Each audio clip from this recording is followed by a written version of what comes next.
Que uma pessoa foi presa suspeita de envolvimento na explosão de um restaurante em Kramatorsk, que fica no leste da Ucrânia, que deixou pelo menos 10 mortos e mais de 60 feridos. O próprio presidente Volodymyr Zelensky disse que o caso está sendo tratado como terrorismo. Então vamos imediatamente à Europa. Quem vai trazer todas as informações é o correspondente Luca Bassani. Após a terrível explosão em Kramatorsk, na Ucrânia, no dia de ontem, a contabilidade dos danos apenas vai crescendo durante as últimas horas. Até agora são 10 mortos, entre eles 2 irmãs gêmeas de 14 anos e tantas outras pessoas civis, portanto inocentes, além, é claro, de mais 60 pessoas feridas, e os esforços de resgate continuando pelas autoridades ucranianas, já que há possibilidade de pessoas com vida estarem ainda sob os escombros. O presidente Zelensky classifica a ação de ontem como terrorismo e os ucranianos acabaram prendendo um suspeito de ter sido responsável por esse ato que culminou em tantas mortes. Internamente na Rússia, nós vemos que hoje foi divulgado um relatório pelos americanos que explicaria supostamente o que aconteceu durante a insurreição, o motim armado do grupo paramilitar Wagner. Segundo o que foi dito, um dos principais generais da Rússia, Sergei Surovikin, já teria sido informado e não fez nada durante esse período de subida da Ucrânia até Moscou dos militares da Wagner. Essa informação foi contestada pelo governo russo, mas depois um jornal russo, o famoso Moscow Times, divulgou que Surovikin teria sido supostamente preso, algo que não foi até agora comentado pelas autoridades russas e nem pelos ministros do presidente Putin. Sergei Surovikin é um militar de grande importância dentro da Rússia. Ele tinha participação mais ativa na operação da Ucrânia, mas acabou sendo trocado por um outro general durante os últimos meses por não mostrar resultados muito eficazes, mas ao mesmo tempo ainda é bastante influente internamente, o que poderia mostrar que parte do exército estaria não mais apoiando o presidente Putin. Lembrando sempre que essas são informações vindas de um relatório americano e não foram verificadas independentemente. Nos Estados Unidos, ao mesmo tempo, relacionado com a guerra na Ucrânia, nós vemos que o presidente Joe Biden cometeu uma gafe, falando que Putin estava claramente perdendo a guerra no Iraque. O presidente americano provavelmente se confundiu com a invasão americana do Iraque em 2003, quando deveria estar pensando da invasão russa da Ucrânia em 2022. Essa declaração entra para mais uma coleção de gafes cometidas pelo presidente nos últimos meses e que faz com que grande parte do eleitorado americano conteste as suas capacidades cognitivas para continuar no cargo e até mesmo concorrer à reeleição em 2024. Nós, como sempre, continuaremos acompanhando a guerra na Ucrânia e atualizando a nossa audiência. De Munique, na Alemanha, Luca Bassani. Valeu, Luca. A gente segue no assunto. Vamos fazer a nossa conexão diária com o jornalista da Gazeta do Povo, Luiz Kawaguchi. Luiz, seja muito bem-vindo. Uma ótima noite a você. A Rússia está fazendo o que a gente costuma chamar, de uma caça às bruxas em suas forças armadas, com o objetivo de buscar apoiadores do grupo Wagner e também de comandantes que teriam sido omissos na rebelião do fim de semana. De que maneira isso pode afetar o campo de batalha na Ucrânia, hein, Kawaguchi? Boa noite, Daniel. Boa noite, telespectadores. Olha, afeta muito.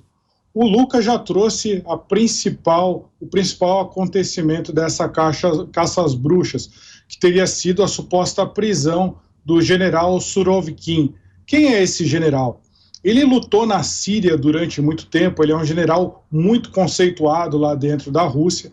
Ele foi o responsável pela invasão da parte sul da Ucrânia, que foi a parte onde a Rússia mais conseguiu avançar lá em fevereiro do ano passado.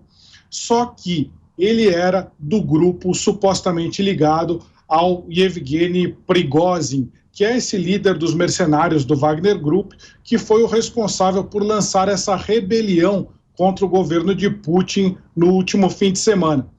Então o Surovikin ele era um grande aliado do Wagner, do Prigozhin, Inclusive, o Prigozhin, quando estava no auge, quando estava com maior poder ali dentro da entourage do Putin, foi ele, inclusive, que indicou o Surovikin para ser o comandante geral da invasão da Rússia na Ucrânia. Ele conseguiu uma taxa de sucesso aí bastante alta. Só que começou a ter uma grande resistência de um segmento aí dos russos, porque ele resolveu entregar uma província para os ucranianos, a província de Kherson, porque ele avaliou que seria impossível defender contra um contra-ataque ucraniano. Isso começou a fazer com que a popularidade dele caísse, até o ponto em que o presidente Putin substituiu ele pelo general Gerasimov. Eu sei que aí são personagens que não são conhecidos da gente, mas a gente tem esse Surovikin e o Prigozhin, eles são de um grupo, e o Gerasimov e o ministro da Defesa, Sergei Shoigu, são de outro grupo. O que aconteceu é que o Putin ele acabou se aliando mais a esse grupo, acabou dando preferência para esse grupo do ministro da Defesa, Sergei Shoigu, e o Gerasimov, em detrimento do Surovikin e do Prigozhin. Então, talvez esse tenha sido um dos motivos para eles lançarem essa rebelião. O que acontece é que o Surovikin ele ainda era responsável por uma grande parte das defesas da Rússia lá na Ucrânia, e agora teria sido preso. E o curioso e até a surpresa é que o próprio Gerasimov, que era do outro lado, supostamente aquele cara que saiu vencedor, ele também foi afastado das suas funções.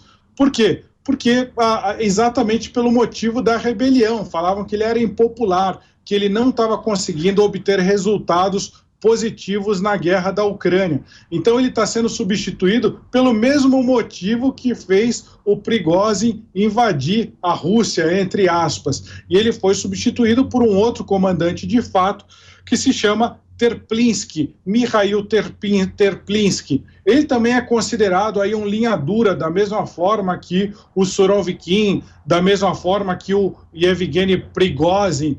Todos esses caras, eles acham que tem que usar mais violência contra a Ucrânia. E é esse que está sendo colocado agora como comandante de fato das tropas que estão invadindo a Ucrânia. Mas no campo de batalha, o que deve mudar é que o Surovikin era um general bastante competente do ponto de vista da Rússia. E sem ele vai ficar um pouco mais complicado, ou pelo menos vai demorar um pouco mais até as tropas se readaptarem à nova realidade, Daniel. Guardar para ver. Agora, Kawaguchi, e esse expurgo de combatentes do grupo Wagner? Parece que houve uma ampliação, né? Chegou até a Síria. Traz essa atualização para a gente. Exatamente. O grupo mercenário Wagner, ele começou a sua atuação lá em 2014 e ele atuou em diversos países da África, como a República Centro-Africana, por exemplo, onde estavam lá para defender mineradoras, petroleiras. Depois ele foi contratado também para participar da guerra da Síria, para defender o regime sírio, que é aliado dos russos. Aliás, o ditador Bashar al-Assad. E tinham tropas do Wagner lá. O que aconteceu é que o serviço secreto russo e a polícia militar russa foram para os acampamentos dessas tropas na Síria e começaram a prender os comandantes, os representantes do grupo Wagner. Então, esse expurgo de tropas que não seriam, entre aspas, leais a Putin, ele não se resumiu só à Rússia e à Ucrânia. Ele está acontecendo também na Síria e pode acontecer na África também. Agora, Kawaguchi, tem uma outra consequência da rebelião que está sendo um controle ainda maior da internet na Rússia. Quem está sendo alvo dessa nova onda de censura? Já há uma relação de veículos? Então, na verdade, os alvos dessa vez são os blogueiros, são os influenciadores digitais. É bom até a gente lembrar no dia de hoje que quem faz censura é ditadura que faz censura. Vamos lembrar disso aqui no Brasil. O que o russo está fazendo? Todo o influenciador digital que fala da guerra ou que fala de assuntos militares, agora vai ser fiscalizado na Rússia pelo Ministério da Educação, porque lá tem um órgão específico, como se fosse o Ministério da Verdade, né? Ainda bem que não tem aqui no Brasil essas coisas. E esses novos, esses militares, esses blogueiros militares, agora eles vão ter que obedecer a uma série de regras. E se eles falarem algo que não esteja de acordo com a narrativa russa, provavelmente eles vão para a prisão. Eles não só vão ser impedidos de falar, mas eles vão para a prisão. Muito dessas informações de bastidores que eu trouxe aqui na primeira pergunta, do general Surovikin, do general Gerasimov, essas informações saem primeiro nesses blogueiros. É um mix de informação desses blogueiros com as informações que vêm dos relatórios de inteligência americanos. E a Rússia percebeu agora que isso está sendo prejudicial. Todas as fraturas dentro do governo russo estavam sendo expostas por esses blogueiros, mas por pouco tempo. Porque a Rússia é um regime autoritário, é um regime que o que vale é a palavra do presidente, não tem freios e contrapesos, não tem outro poder. A Duma, que é a espécie do parlamento, segue toda a cartilha, tudo que o Putin fala, eles vão lá e ratificam, assinam embaixo. Então, eu concluo essa análise dizendo que censura é coisa de ditadura, como a Rússia.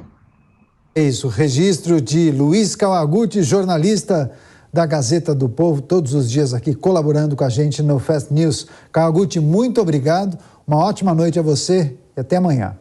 Boa noite, até amanhã.